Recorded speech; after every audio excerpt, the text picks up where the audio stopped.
Welcome to the last episode of the Vriska Saga. Holy moly, this has been going on for way too long. I am actually going to not at all cry. I'm not going to cry at this stuff. I'll be glad when it's over. I'd be crying tears of joy when this is over. I don't even remember who the next troll is, but, I don't know. I guess I'll give it a shot later on in the week, the month, who knows. Regardless, subscribe if you haven't already. If you keep coming back, you may as well, since if you're enjoying me so much. And hit that like if you enjoyed what you see. And anyways, onward to the last episode of the Vriska Saga. I was gonna say trilogy, but it's a saga.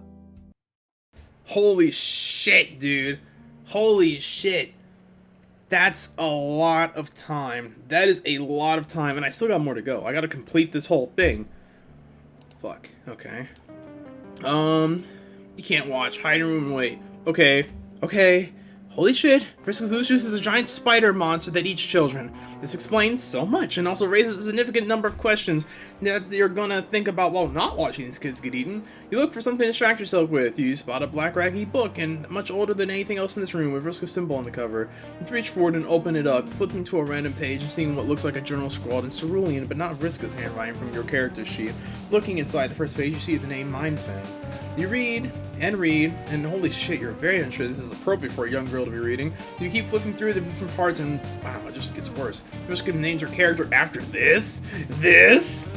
You lose yourself in hate reading Mindfang's long stories about petty crime, dubious consent, and really detailed descriptions of the outfits of a woman named Red Glare. Because she wants to go down to the Red Glare town. You're surprised then when Vriska walks up the stairs, hands in her pockets, looking at the ground. She doesn't even look at you before sitting down on the floor across from you, crossed legs and staring 1,000 yards in the distance. She rocks back and forth, hands still in her pockets. You go to give her a reassuring pat on the back. As soon as you touch her metal shoulder, cold even through her shirt, she turns to you with a jumping glare and hisses like a cat before facing away again. You get the message. She takes an ample out of her inventory again and savagely, brutally beats it on the stone floor of her room until it's nothing but shards in a puddle. Then the two of you sit. She occasionally picks through the debris of the 8-ball and rocks, clenching and unclenching her fist, but as the minutes pass, her breathing slows bit by bit. You don't say a word or bring up what happened. She's the one who talks first. Earlier, you seemed confused about why I care so much about playing a character. She thumbs the dog-eared edge of a warm piece of paper in her sharp-clawed hand, staring at the wall. She's still got blood on her jacket, blood that almost makes you retch with the memory of spidery mandibles devouring her spoilers. One glimpse of it made you sick. What would dozens do? Hundreds. I mean, it seems obvious to me that the Marquise is the greatest and coolest character ever made, but I've been here for so long, it's sort of like a part of me. Everybody's throwing shapes every day and acting like something, right? What? Everybody's throwing shapes every day. What? What the fuck does that mean? And acting like something, right? But most people are so boring. They don't dress up, they don't act. They are always so obsessed with being the exact kind of troll they were yesterday. Maybe you don't have to be the same. Maybe you can go on message boards and try to be someone new and find out what you like it. So you're an avid RPer. I see. Maybe it's nice to be called something your Lucius doesn't call you, and meet people who only ever knew you as the girl online or the other ship who is like super badass and good at things. Come on, you can't tell me you never wanted to be someone else. Not particularly, no. Me personally, no. The reader, possibly. You've edged a bit closer during this rant and are looking at the sheet of paper in her hand. It's a spreadsheet looking at a series of boxes she filled in the red ink. Name, Marquise Spinneret Mindfang. Class, Petticoat Secret. Gender, female. It was extra S because she's very fucking insecure about it, I guess. Maybe there was a whole thing about her being maybe trans? I don't know, nor do I truthfully give a shit. I think maybe that was like a thing that was potentially going to happen, and then it didn't. Because of course it didn't, because what pumpkin, of course. Levels, all of them, totally. She's doodled all over the margins, art of her captaining ships and swinging swords and drinking out of goblets. You ever wanted to be someone else? The question makes you uncomfortable. Just pondering who you are now fills you with unease. Fuck playing a character. Filling out a sheet like this for yourself seems impossible. A piece of paper representing all of your physical and mental attributes, a blank canvas. The common outlines they're on defining the boundaries of every conceivable personality. You don't even know how you fill in the gender box. You've been busy making friends, okay? Suddenly she turns on you, and there's a desperate, kind of crazy intensity in her good eye, like her gaze will burn you. You're going to leave, aren't you? No. Yeah, of course. Everybody does. You think I like this? I used to have a partner. She didn't like it either, but she helped anyway. Like you, I guess, except she didn't puke when she saw blood. And also not like you at all. She made rules. She loved rules, and I don't know if you noticed, but I'm not like big on those. Gambling onto queens broke rules all the time, and that's just what you gotta do to survive. To make the voice stop haranguing me, and like she heard her loose shoes in her head too, but she didn't need anything from her. What's that even like? I've got to be the best. I have to. I didn't get to all the levels just to look at them on the sheets. You saw me out there. It's dangerous. She tried to kill me and left me alone. And then I got even, because that's what you do when you get back and do the backstabbers. Oh, right. S get even. Right, that wasn't make her pay. That was get even. But I still don't feel even. It doesn't bother her. Nobody ever cares. They just leave and move on, and I'm still stuck here on this stupid world. How are people mad at me for putting losers out of their fucking misery? This planet fucking sucks. Oh boy, that's a lot of mental baggage. That's a lot of baggage. You let her finish her triad. She doesn't look straight at you for the whole thing. You gently ask about her Moira, who you did just befriend. What you'd feel about her saying she's alone. You see a lot of thoughts flicker through her head, and a lot of expressions dance across her face. She settles on a look like she's smelling something off. People always want shit from other people. Sometimes you know somebody and you can't describe like what your whole deal is. You grow up with these ideas about what you're supposed to do and you're supposed to be. You get handed down these strict categories, tables in your player's handbook. And you read stories or journals or whatever that says that this is a mate spirit. You feel like this about them. And you have a Moira that meddles with you because you're just too broken for her and she just wants. Or you get told, oh, this is what a rival looks like, and then you look at your Blackadate, and it's just an absolutely repulsive slimy eel who wants you to kiss him and ew? Man, I could really upgrade in that department. Who? What? Wait, what? Wait. My mind's drawing a blank on that one. Who is that? Wait, what? I'm having a hard time. My mind, I've been reading so much for the past 50 minutes, my eyes are starting to glaze over, and her typing quirk is getting very annoying to read.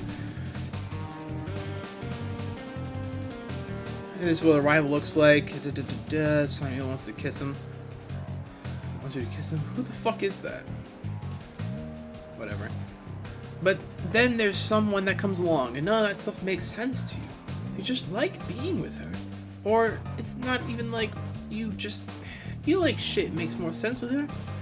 I would say it's like you have this voice in your head saying you're not good enough all the time, but she made it quiet, but I actually have... She makes it quiet, but I actually do have a voice in my head saying I'm not good enough. You might want to get that checked. I know we don't have psychiatrists in Alternia, but... I guess that's tough shit for you, bud. God, I'm not explaining this right. You went on about 8 different pages of telling me shit that I have no fucking clue what you're on about. What I'm trying to say is, yeah, that's a doomsday device. Everyone leaves, nobody cares, and we're all waiting on a call up to war. And look, I'm ready. I'm the best at war. It's just a big flarp. But I'd rather have a plan B. You give Vriska a moment to breathe. You don't give her a reassuring touch on the back, remembering her jump and hiss when you tried that last. She's like a feral cat, this girl. Tangled, greasy hair droops over her shoulders that are always hunched up, like something would come for her throat if she exposed it to anyone. You wonder if she ever let her shoulders down, or around the girl she's talking about next, perhaps. Of course you did. You wonder if she'll ever will again. You hear a psst in your ear and squirrely little laugh. And so I remember a green room you've had this thought before somehow. Older. Wait, did we have that? Oh wait, did we have that thought when we were? And you had this thought before somehow. Of course she did. You wonder. Of course she did. You wonder if she'll see her again. You ask her the question that's been consuming you, or more accurately, not consuming you. Why were you left up there when everyone else got fed to the spider? She tenses up immediately when you ask this, and takes time to clench her fist, then release them. Some people are off limits. She has to eat, but she doesn't eat my friends when I bring her enough food. And you count it as off limits, or one of her friends? Oh my god, you don't get a big head about it. I wouldn't let her eat Carcat either, and he's not like my my BFFC for life or anything. Plus, you helped me out, and that's the pirate code. Plus, Fussy Fangs would be mad. It must be hard separating trolls into two classes, friends and food like that. It must be hard, and nobody understands. I mean, it is how it works here. Everybody's got to kick down on. Everybody's got someone to kick down on, except Rustbloods. But them's the breaks. Somebody's got to be on the bottom to keep the whole shebang afloat.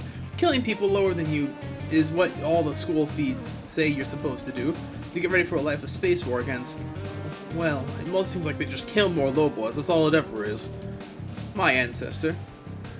She looks left and right as though she's going to be overheard and leans in smirkingly. She sounds like she's laying you in on a cert. Okay, Gabe. Okay. Yeah, I'm definitely ending the fucking video after that one, buddy. I'm ending the video after we get done with this. I'm not going through more of your other bullshit. I'm doing it on my own time. Fuck you. That was awful. Everything else I can understand. The Sans Undertale reference was kind of funny.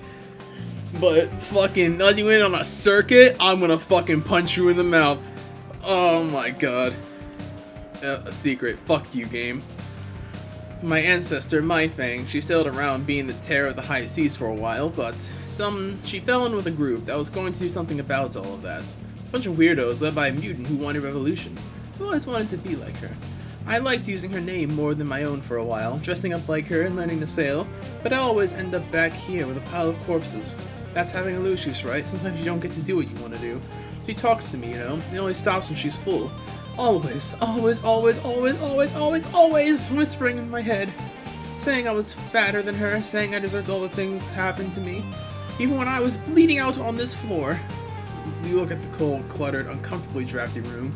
Whatever happened to her face and arm must have happened here. You see a broken figure silhouette on the wall. You look back at Vriska, and you know what she is. For all the bombast, insults, killing, you're looking at a survivor. I got someone who did nothing. Totally. It's just that her Lucius is a bigger bitch than her. She has to be a bitch by proxy. That doesn't give her a free pass though. Don't you remind me. This does not give her a free pass. You remember Dave's carefully crafted defense of a persona. Persona! You remember Rose eating oatmeal for dinner in a drafty, brutalist mansion, Jade in the shadow of a volcano, raising herself. Your world can be as brutal as this one. Earth makes survivors too, and you have to make a difference for them, one at a time. All that nihilistic bullshit earlier feels like it was shouted at you by some meddling voice, someone holding up a strings. Fuck that. You're gonna be a goddamn hero today. You're gonna make friends with this whole fucking planet if you have to. And you're going to make it better, or at least less of a complete dumpster. You tell Vriska you'll be right back and sprint down a spiral staircase. You keep running, pumping your beautiful legs straight out the door of Vriska's giant hive. You don't have the color to color inside the lines of someone else's story. This is your motherfucking narrative now. We are the ones making the true narrative. You take a leap when you reach the cliff and barrel over, falling fast, wind whipping past your face as you tumble through the air towards a giant white spider. Leap of not of faith, but of hope. You're not a hope player. You crash into the carapace of Vriska's terrible murder mom horror, cracking with a piercing shriek. At the same time, you zap hundreds of feet above the mouth of the volcano on Jade's island. Oh my god, we fucking blink teleported her to a fucking volcano. What is this, a fatality? You giant troll gorge arachnid tumbling into the lava as you zap back to Alternative, back to Vriska's respite block. You hear behind her. She doesn't notice you. She's looking out the window down at the empty web with a shocked expression. Still looking out the window, her sun's eyes turn slowly into a grin. Someone less generous than you would describe it as shit-eating. Holy shit, Bilbo Swaggins, you actually did something. You're welcome. Hell fucking yes! Get that bitch out of here. If we're getting to the idea that her spider mom was the reason why she was being a complete bitch all the time, and the fact that it's hard to unbitch somebody when you've been doing it your whole life, then this might just help her be able to bridge the gaps between all of her friends. And that would be nice. It'd be great. It'd be wonderful. It'd be lovely. Still a bit of a bitch, though. It's kind of hard to take the bitchiness out of somebody who's been molded it essentially by birth. But anyways, that was fucking fun. That was fucking long. That's almost a whole fucking hour. I'm going to have to cut this into 2 parts. Or at least, maybe 3 parts. God damn. This has been about an hour. An hour worth of recording. An hour worth of recording, and if it turns out my mic was fucked the whole time, After that very heartfelt thing with Scratch and Boulder and things with Vriska and whatnot, I don't know. Oh, and by the way, the whole thing about the whole my wife thing, that was a joke. It was a joke. Don't let Twitter hear this. It was a joke. Haha. I'd say in the moment, because when I played Friendsim, she was great. I loved her. She was amazing. It was fine. Also, you could, with the shit that happened later on with fucking Blanche or Launch, or what the fuck that whore ass motherfucker's name is, you could do the dirty with him. So I don't feel too bad about it, about talking about it, saying it and whatnot. I don't truthfully give a shit. As long as people don't care, I don't mind saying it. If people do give a shit, if somebody sees this and it's like, oh, how dare that person say that thing? How dare this motherfucker say this? I'll just, I'll stop. Easy. Just, be civil about it. Don't be a dick. If you be a dick, I'll probably do it twice as much. And I truthfully don't care. But if you're nice about it, maybe I will stop. Anyway, tangent over. Fucking thing over. This shit's been going on for an hour. I've been talking for a good 3 minutes that made this a full-on hour. Fuck my life. Goodbye, everybody. See you next time, whenever that may be. Boo!